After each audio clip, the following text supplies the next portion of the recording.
sen gölenin neyini gördün? 60 kız gelinin boyunu gördüm. Sürüden ayrılan koyunu gördüm. Gölenini gelin, edalını gelin, kaşları gözleri banam sürmeliğini gelin. 10 parmağı onu da birden kınalını gelin. Gölenini gelin, edalını gelin, kaşları gözleri banam sürmeliğini gelin. 10 parmağı onu da birden kınalını gelin.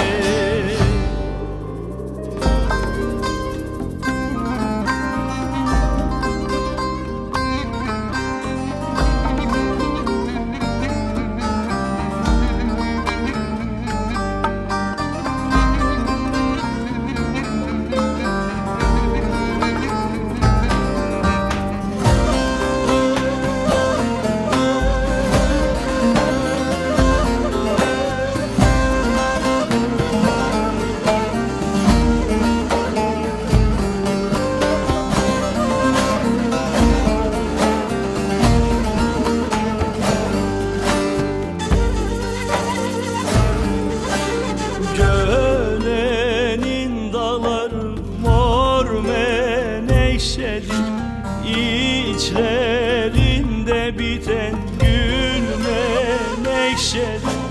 Yardan ayrılması çetin bir şeydir.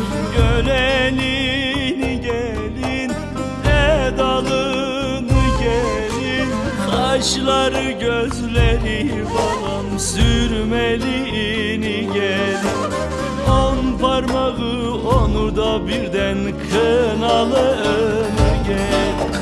Gölenini gelin, edalını gelin, kaşları gözleri balam sürmeliğini gelin. 10 parmağı onu da birden